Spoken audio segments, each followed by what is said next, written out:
Welcome to Road Lines with the B.R.O.A.D. Babe, Riding Out a Dream. This show is sponsored by RidersClaw.com, NailMail.com, and CoolRiderGear.com. Now let's get this show revved up. Take it away, Ursula.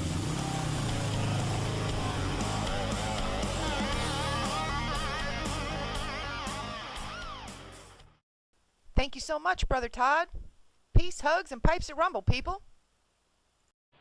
Well, hello, folks, and thank you once again for joining in to our Amped Rider series. Today, I am very pleased to have with me a dude that is awesome. He's helping me get back to a better way of life. I have with me today Erik Peterson. He is my new leg man. Erik, hi, how are you? I'm doing good. How are you doing, Ursula?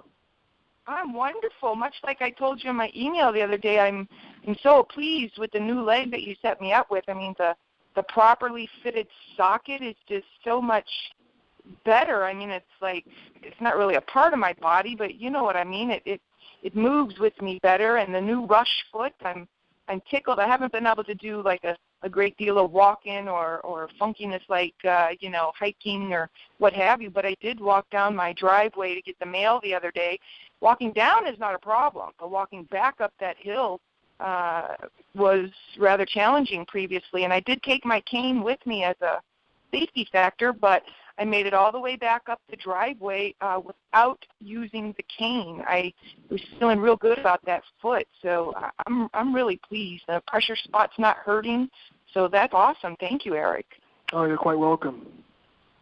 Well, now Erik knows a little bit about this project that I'm doing, and Erik doesn't ride, but he's one of these professionals that makes his career on helping amputees and other folks get to a better type of lifestyle, better living. For me, particular being an amputee and needing prosthetics. And Erik has an interesting story himself. Now, Erik, I know a little bit about your story because you shared with me in the office. But for our audience, could you give a brief description of your own leg issue? Yes, I was a preemie, and when I was born very early. So along with that comes issues, and one of the issues is my left leg is quite a bit shorter than my right leg. The ankle on my left is almost in line with the knee on my right leg. So my prosthesis, even though I don't technically have an amputation, my prosthesis makes up the difference in that leg discrepancy. Yeah. Now, if I remember how you explained it to me, it's almost as if you're missing your femur portion of your leg. Is that kind of sort of accurate? A little bit. The femur is underdeveloped, so my the knee is a lot closer to my hip joint. So my femur is a lot shorter, which causes the leg to be a lot shorter altogether. Yeah. Yeah.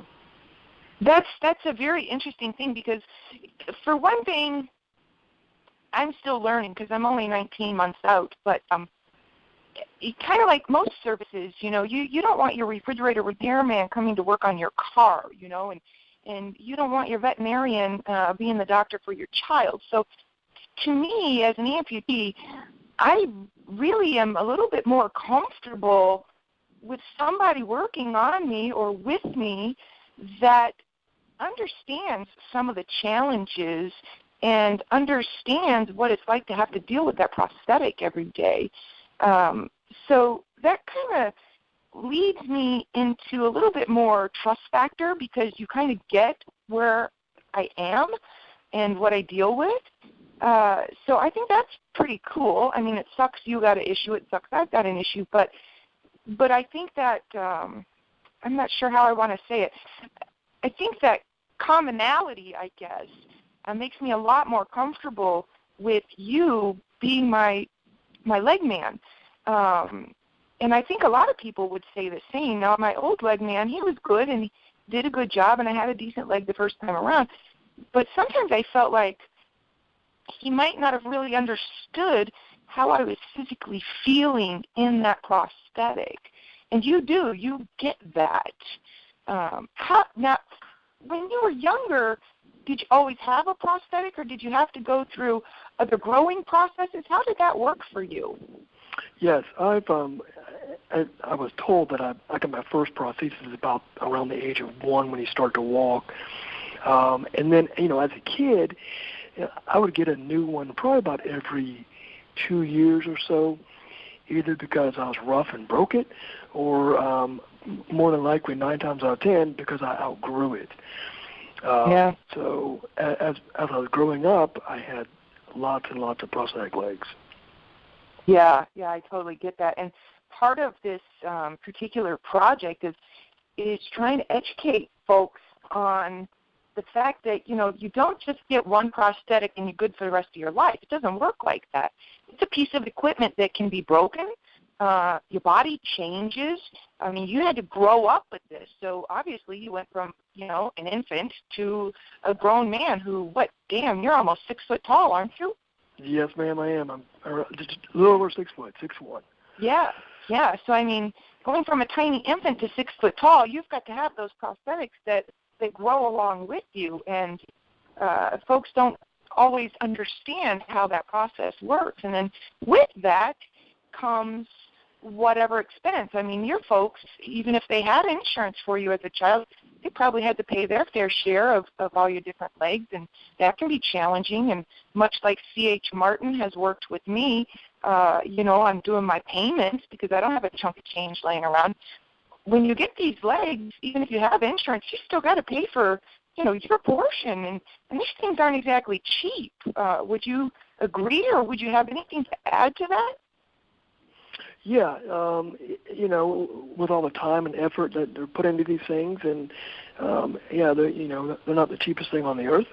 And insurance company, pays their portion, and sometimes the patient has a portion as well. So yeah, and a lot of folks. I mean, I'm very thankful for our veterans that do get pretty decent service through the VA, and they get taken care of pretty decent on their legs. Their process is kind of long and drawn out, but at least they're being provided with the equipment they need to move on to a better life after serving us. Folks in the private sector, such as myself, we have to choose. And Erik, you helped me decide to go for the rush foot. I mean, I could have used the foot that I had on my existing prosthetic. You could have moved it over to the new prosthetic, and I could have saved myself a few dollars. But my functionality would not have been as good. The quality of my mobility would not have been as good. Can you give people a little bit of background, I guess? I always try to relate it to, you could have the little Yugo or you could have the Lamborghini. Can you kind of give people a little background on, and I'm not saying go through all the types of legs, but just a little insight professionally about the different levels of prosthetics? Yes, I like to relate it to not necessarily like a Yugo, more like if you're going to run to Home Depot and you're going to buy a bunch of lumber, you're going to use a pickup truck. Or if you're going to drive to work and back 5 days a week, you don't want to drive a big pickup truck because you're going to suck up the gasoline. You're going to drive more of the economical car. So I like to approach it in that regard, because then you're matching the functionality with whatever the patient wants to do, the functionality of the foot and the componentry. Yeah, absolutely. Now, if I wanted to be a marathon runner or, a spelunker or anything like that, I'm quite sure that Erik could hook me up with a really cool leg if I was willing to pay my portion of it, right? That's correct. Yeah, absolutely. And that's something that social media followers and my friends and family are learning, along with me learning, is, sure, there's equipment out there where you can do darn near anything. I mean, you see Olympic runners, you see these pretty ladies on Dancing with the Stars and what have you, and sure, there's wonderful things you can do. But ultimately it comes down to what's in your budget and what do you really want to do with your life. So that's a great piece of this particular series I'm doing is educating people on some of the behind-the-scenes things that they might not necessarily think of. And similarly, like what we were talking about before, you do go through these legs, whether they break or whether your body changes. And it's my understanding from what I've learned that a new person such as myself, the first 3 to 5 years is when the body changes the most. Is that about accurate? Yeah, that's going to be probably about average. Everyone's different. But yeah, that's about average. And then, after that 3 to 5 year mark, you're not going to change as much. The limb's not going to change as much. So. And now, I could certainly explain it, but I've got you on here because you are the professional. You're the man that knows his business. Could you give folks a little bit of background about what we mean by the body changing? Not everybody understands what atrophy is, but could you give a little background on what we mean by the body changing? Sure. After the amputation, the limb is edemic. It swells up because of the amputation, the surgery. And then, after the individual gets a prosthesis, when they start walking, that edema or the swelling and the atrophy of the muscles, it's going to get smaller. So the limb is going to go from a larger state to a smaller state, typically. And then, the process and the patient can adjust the fit of the prosthesis accordingly. Right. And that's what I experienced over the past year. I got the first leg, which I couldn't really put full weight on it. I still had to use crutches and walker because I had a man-made femur that had to solidify, basically. So my first leg really didn't make me walk. It got me upright, and it got me used to having this apparatus on my residual limb. The second leg is really when I was able to get rid of the crutches, for the most part, and to actually walk on my own 2 feet. And then from there, I traveled the country. I rode a motorcycle. I did what I wanted to do with my life. I wasn't climbing trees like I used to do. I wasn't hiking up, mountainsides like I used to do. But I was able to enjoy life again, and I was able to get back to something that made me feel whole. Even though, I'm missing a part, it was very, very imperative to get back to a level of functionality. And so for folks like you that help us do that, I hold very, very high regards. And I also have a little bit of a cool little connection, so to speak, because I was in Illinois for 21 years, and when I went to your office in Suwanee and I saw your credentials on the wall, you went to Northwestern University. Yes, I did. And when was that? It was in the early 2000s. Awesome. That's awesome. Yeah, I thought that was kind of neat when I saw that on the wall. I'm like, hey, I bet you he would know some of the places I know. That's kind of cool. It's definitely a cold experience for this Georgia boy. Oh, yeah, I hear you there, my friend. And being in western North Carolina, we got some snow here today, and it's pretty darn cold. And I'm like, whoa, wait a minute. Chicago's got it better than I do today. Go figure. Now, Erik, I realize you're not an amputee, but you do use prosthetics. What was it? And I don't know, was it just your personal history, or what was it that made you go into this career path? Well, as a child growing up wearing a prosthesis, I had, a prosthetist, and that process really influenced me in going into this field.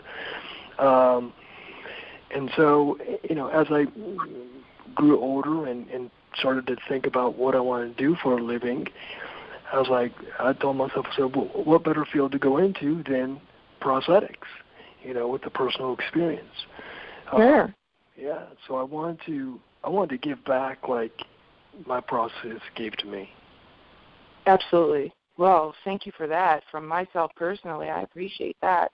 Now, and you've been in this industry for how long now? As a professional, not just your education. I've been in this field for 18 years. That's awesome. Yeah, I started off awesome. in college working at a place where all we did was make them. So I started from the ground up. That's cool. That's very cool. Now, being that you've been in this business and the education part of this business for, 20 years, have you seen some really cool changes over the years to prosthetics? I mean, I know one dude in Illinois who still wears his old wooden leg. He's an old-timer. He refuses to change. Why? I have no clue. He never gives me a good answer. So what kind of changes have you seen that have impressed you the most? Some changes I've seen is the use of materials, the carbon fiber feet and like the rush foot. The rush foot is not made of carbon fiber, it's made of a glass material. And also the use of computers in ankles and knees has really come along here lately. That's cool. Yeah, I've seen some of that. When I was at my original leg place, there was a veteran amputee, double amputee, and he basically has almost no residual limb. I mean, just barely anything on both legs. And this boy has got the coolest legs, and I'm actually hoping to interview him tomorrow. But double amputee, and these legs, they got USB ports in the knees. The little computer, reads out, the way he distributes his weight, the way he does this and that and the other thing. I'm like, holy macaroni, man, that's awesome. Yeah, it's really cool what they've come up with in the last 15 years. Yeah. Yeah, and what is it called? I just saw this on Facebook yesterday or the day before. I think it's called. Oh, crud, now I'm not going to remember. I have to get it to you by email. But there are these cool, it's mostly the ankle system. It's a computerized ankle system. And this dude is a double amputee.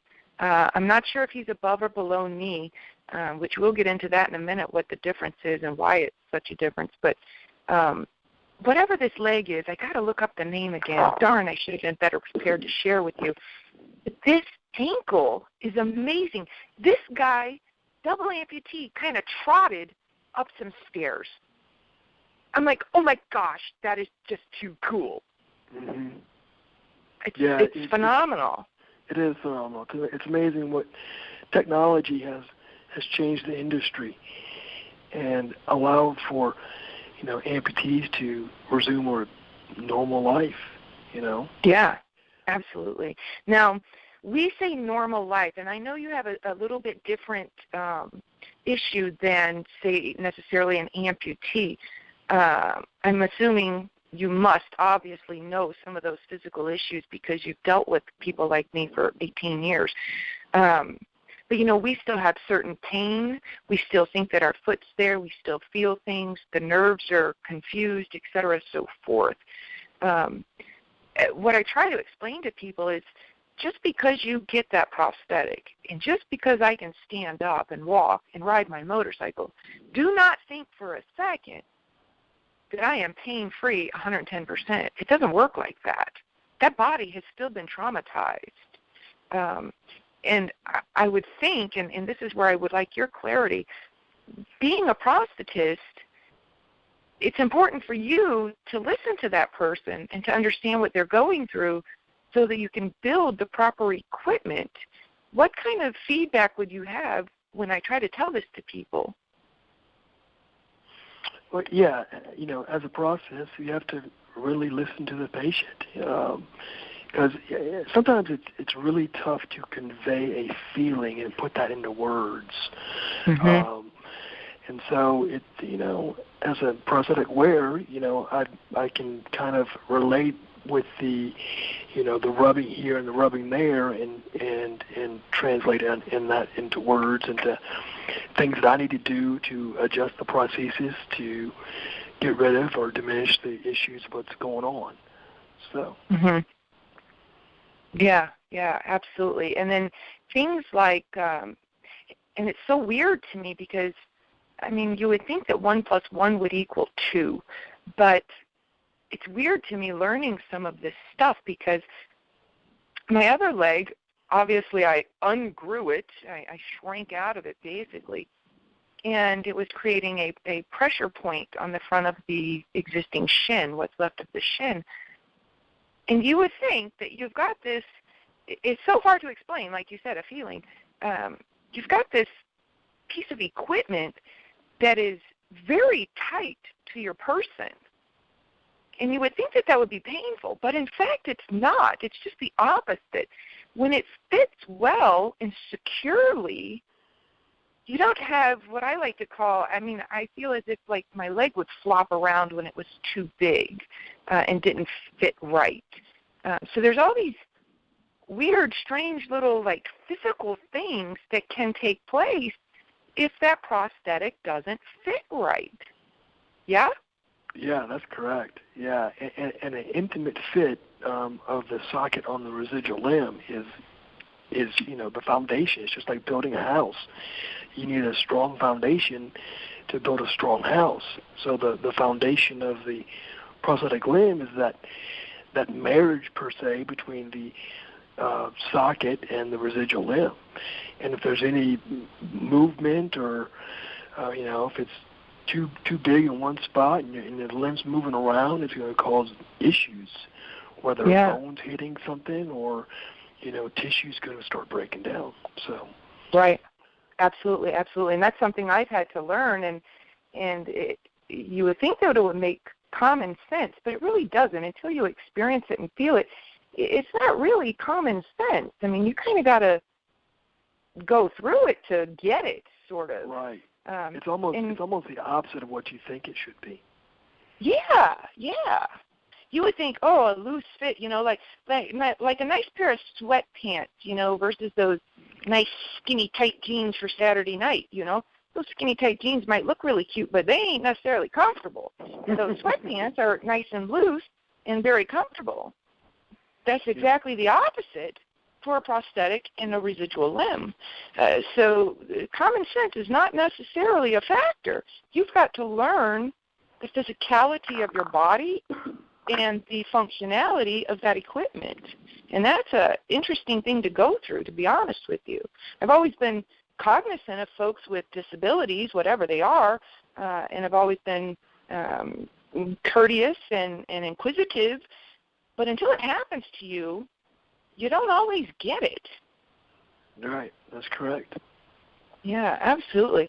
And now, something else that I'm interested in finding out from you, Erik, and I know you've been doing this a very long time, just for folks to understand you as a professional. Now, you said you started with building the equipment. What is kind of the process that took you to become my leg man today? Okay. Well, what I went through, I have an engineering degree from Georgia Tech, and then after that, I went to Northwestern and spent some time up there. And then when I got back from Northwestern, you have to do a year of residency for prosthetics, and then if you're going to do orthotics, which is the bracing, you'll do a year of residency for that. And then you'll sit and take the boards. And then once you pass the boards, then you're certified to practice. Okay. And here probably within the last 10 to 15 years, state licensure has taken hold to where, you're certified, but you also have a state license, just like a physician or maybe a barber also has a license. Okay. And that's something you have to renew frequently? Yes, you have to renew the state licensure every 2 years, and then, of course, you have to have continuing ed credits to renew those licenses. So you don't just go learn it 20 years ago and think that you're going to practice for another 40 or 50 years. You have to continuously keep up with technology and the learning. Correct, yes, and that's through continuing education, just like a physician would or a nurse. Yeah, absolutely. And it's amazing to me, being that I've had so much medical care in the last 2 years. I've hardly ever been sick in my life, for goodness sakes. And in the last 2 years, I've run the gamut. And it's phenomenal to me, the various types of professionals the different types of educations, much like what you're saying, certifications and licensing, because you know me, Erik, I yap my face off when I'm in your office. I don't ever shut up. I'm just a very inquisitive person, and I find it, not only does it impact me greatly, obviously, now, but I find it fascinating how you got to keep up with the times. I mean, you can't be out there whittling wooden legs anymore. That's just not it. That's right. That's correct. Yeah, absolutely. Now, Erik, I want to find out from you before we conclude. Well, first of all, here's a little something. I told you in the pre-show I was going to say this, and I know you don't follow me on Facebook, but when I was in the Sewanee office, the first visit to this last one, because I saw you twice, we fitted the check socket. Check socket was good, and then you did all the carbon fiber stuff. But you know that little skeleton guy that's in your office in Sewanee? Yes, we call him Mr. Bones. Mr. Bones. Well, Mr. Bones and I were having fun on Facebook while you were in the back, like, building part of my leg and fixing this and doing that and what have you. So Mr. Bones is kind of famous on Facebook now. That's funny. Yeah, there's a photo. I shook his hand and I asked him if he wanted to go get a beer after the appointment. But, that sucker, he never talked back to me. I don't know. He was kind of boring.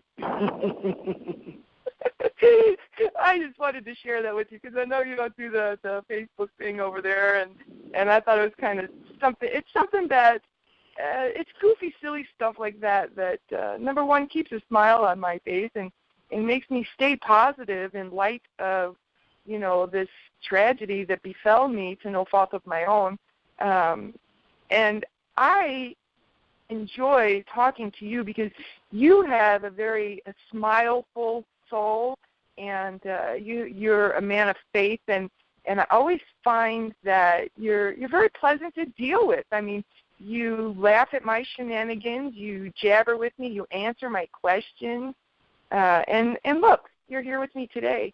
I think that's awesome. And Erik, I can't thank you enough. I mean, without professionals like you out there, the quality of my life and many other people, the quality of other folks' lives simply would not be as good. And so I commend you greatly, and I thank you so much for choosing to do what you did and for helping me personally. Oh, thank you very much. It's my pleasure. Well, Erik, before I let you go and before we conclude, I wonder if there's any type of a message that you might tell the world about folks with disabilities, folks, they don't have to be amputees, but, somebody like you, somebody like me that's gone through the ringer, with physical disabilities, and we've come out smiling and we've come out successful. What would you tell the world about people like us?